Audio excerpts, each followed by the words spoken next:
जो करंट हमारा social media है एंड जो इलेक्ट्रॉनिक मीडिया, मैं इसको मेन मीडिया इस वजह से नहीं कहता क्योंकि जैसे साहब ने एक मेरा पर्सपेक्टिव ही चेंज कर दिया कि आप ही मेन मीडिया हो जो जो कि मेन स्ट्रीम पे आ रहे हो।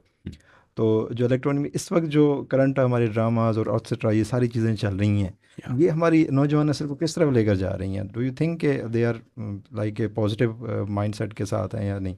बिल्कुल भी नहीं है। इसमें पॉजिटिव क्या हो सकता है? हमारे पाकिस्तान में कहते हैं ना कि हम हकीकत दिखाते हैं, तो हकीकत क्या रह गई है पाकिस्तान में? इश्क, टूटी हुई शादियाँ, तलाक़ें। That's it। ये एक बड़ी बदतमीज़ी है, छोटी बदतमीज़ी नहीं है ये।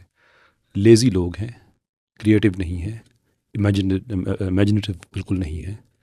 माशरे की इस्लाह का इनके पास कोई तरीक़ाकार नहीं है। तो जो पॉपुलर चीज़ें इन्होंने कुछ ऐसी कर दी हैं, उनको ग्लोरीफाई कर करके वही बस कहानियाँ चल रही हैं, वही किस्तें चल रही हैं। Nothing special about them.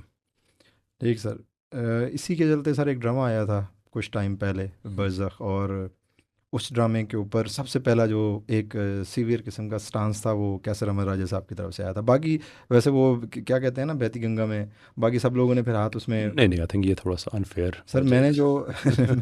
मैंने जो उसमें पहले बहुत लोगों ने रेजिस्ट किया। आई वुड पब्लिकली एक्नॉलेज मैं करना चाहूँगा मारिया बी साहिबा को। उन्होंने जी बहुत स्टांस लिया, यूथ क्लब वालों ने बहुत स्टांस लिया। उस मामले में, इस मामले में हम इकट्ठे हो जाते हैं सारे। चलें सर, ये अच्छी बात है। मैं सर इनिशियली बात कर रहा हूँ कि सबसे पहले जो हमने देखा, हमने कहा कैसर अमर राजा साहब का थिंक मारिया बी साहिबा ने मुझसे पहले किया आपसे था। पहले किया था। लेकिन यह कि हमारी जो अप्रोच है वो डिफरेंट थी। हम्म। मैंने उनके डॉक्यूमेंट्स देखे थे। मेरी अप्रोच डिफरेंट इस हवाले से थी कि वो शायद जाना चाह रही थी अदालत के रास्ते। हम्म। मैं अदालत के रास्ते नहीं जाना चाह रहा था। हालांकि उनके पास भी लॉयर्स की बड़ी तगड़ी टीम है। हम्म। मैं ख़ुद लॉयर हूँ, तो मुझे जुरिस्डिक्शनल इश्यूज़ जो हैं वो समझ आए थे। लेकिन जो पब्लिक अवेयरनेस उन्होंने क्रिएट की थी, दैट वाज अमेजिंग। तो रूट उनका जो है वो डिफरेंट है, मेरा डिफरेंट है, बट वी बोथ आर, जो एंड गोल है वो सेम है। मेरा जो है वो FIA का रूट था। हम्म। जुरिस्डिक्शन के हवाले से मैं ये समझता हूँ कि अ, अगर एक कंपनी जो नॉन पाकिस्तानी है, एक ऐसे प्लेटफॉर्म पे जो नॉन पाकिस्तानी है, उसके ऊपर अगर वो पब्लिश हो रहा है, तो जुरिस्डिक्शंस को सामने देखते हुए कि पाकिस्तानी अदालत का क्या दायरा इख्तियार है वहाँ पे, शायद उसमें कुछ कॉम्प्लिकेशन आ जाए। मेरा ये व्यू था।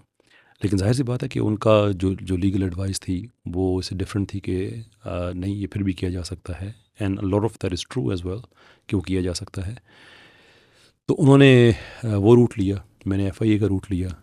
तो अब उनकी तरफ से भी कार्रवाई जारी है, हमारी तरफ से भी जारी है। तो इंशाल्लाह कोई अच्छा नतीजा निकलेगा। सर यही सवाल था मेरा नेक्स्ट, कि आपने अपने वीडियोस में भी कहा कि आप जो है ना लीगली चैलेंज कर रहे हैं। हम्म। वो एक तरह बैकलैश आया हर एक की तरफ से, तो वो तो ड्रामा जो है ना वो चलो अल्लाह करम हुआ कि वो उन्होंने उड़ा दिया, साइड पे कर दिया।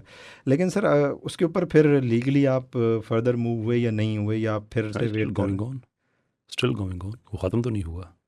ऐसा तो नहीं है कि उन्होंने यूट्यूब से हटा दिया और हम खामोश हो गए। हैं? सही। जो हमारा जो देखें, मैं अब ज़ाहिर सी बात है ये थोड़ा सा टेक्निकल मामला है, तो मैं सारी स्ट्रेटजी तो मैं कैमरे पे नहीं बता ना जी सकता। जी बिल्कुल।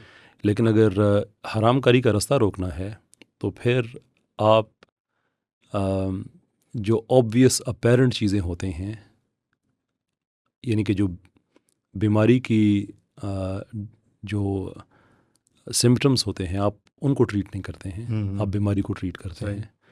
तो FIA में जिस एंगल से हम गए हैं, हम ये पूरी उम्मीद है रब के यहाँ कि इससे बीमारी ख़त्म हो।